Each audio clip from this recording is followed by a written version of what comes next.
Hey everyone, and welcome back. We are diving deep today into a book that honestly kind of blew my mind and really changed how I think about money. Yeah, this is a classic for a reason. We're talking about Your Money or Your Life by Vicki Robin. And just to be super clear up front, we're going to be focusing on some of the big ideas from the book. And obviously, we can't cover every single detail. Of course not. But hopefully this deep dive will give you a good sense of what the book is all about and maybe inspire you to check it out yourself. Definitely.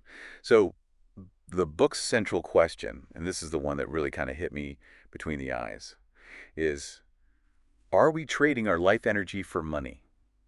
And is it worth it? We often don't think about it that way. We just kind of go through the motions, go to work, earn money, spend money. Exactly. It's like a hamster wheel. Yeah. But this book, it forces you to stop and really think about the trade-off we're making every single day. Right. Because time is finite. We only have so much of it. Okay, so Robin talks about this idea of money as traded life energy, meaning every dollar we earn represents hours of our life we spent working. When you really think about it like that, it can be a little unsettling. It's kind of like, those moments where you have like an existential crisis and you're like, wait, what am I actually doing with my life? This book can definitely trigger some of those feelings. Totally. I know I had a few mini freakouts when I was reading it. Like, wait a minute, am I actually getting a good return on my life energy? Yeah. So, Robin outlines a 9-step program in the book to help us gain more control over our finances and align our spending with our values. We won't go through all 9 steps today. We could be here for hours. Yeah, exactly.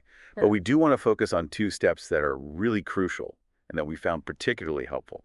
The first step is calculating a real hourly wage. And this is where it gets really interesting because it's not just about taking your salary and dividing it by the number of hours you work. You have to factor in all the costs associated with your job. Right. I mean, everything. Things like commuting costs, work clothes, childcare, even those little things like the extra coffee you buy to get through the day or, after work drinks because you need to de-stress. Absolutely. It's about looking at the whole picture and getting a true sense of how much your job is actually costing you in terms of both time and money. And this is where I had my mini meltdown I was talking about earlier. I always thought I was doing pretty okay salary-wise, but when I actually sat down and calculated my real hourly wage, factoring in all those hidden costs, it was way lower than I expected. Yeah, that can be a real eye-opener. But it's also empowering because once you know your real hourly wage, you can start making more informed decisions about how you spend your time and money. Okay, so the second step is aligning our spending with our values. This is about taking a good hard look at where our money is going and asking ourselves, does this purchase truly bring me joy? Does it align with what I really care about? It's so easy to fall into the trap of mindless spending. We buy things out of habit or because we see other people buying them or because we think we should have them. But this step challenges us to be more intentional with our purchases. Like instead of buying a $5 latte every day, maybe we could make coffee at home and put that money towards something that really matters to us.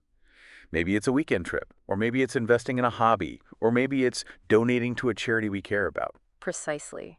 It's about making choices that reflect our values and bring us genuine satisfaction rather than just fleeting moments of pleasure. This brings us to another key concept from the book, defining enough. It's about recognizing that there's a point where we have enough to meet our needs and enjoy life without feeling like we always need more. It's such a powerful idea because so much of our culture is built around this idea of scarcity and constantly striving for more money, more stuff, more status. But defining enough allows us to step off that treadmill and focus on what truly matters. Exactly. And that leads to a more purposeful life, right?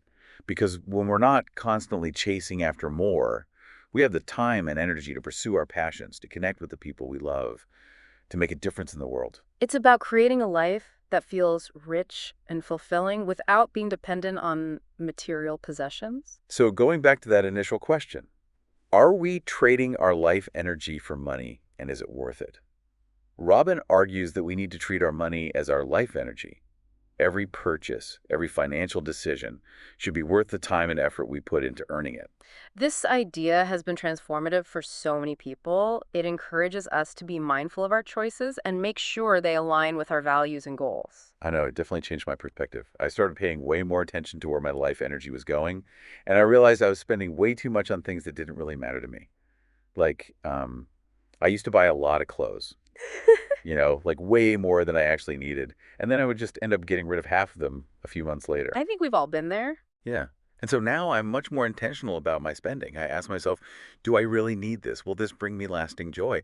And honestly, it's made a huge difference in how I feel about my finances and my life overall. It's about finding that balance right between enjoying the present moment and making sure we're not sacrificing our future happiness for short-term gratification.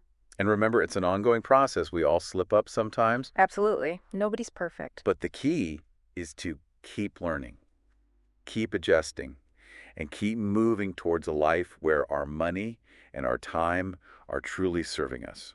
So here's the question we want to leave you with today. If you could reclaim some of your life energy by making different spending choices, what would you do? What dreams would you chase? What kind of life would you create? Food for thought. Definitely something to ponder. And that's our deep dive on Vicki Robbins' Your Money or Your Life. Thanks for listening. Thanks, everyone.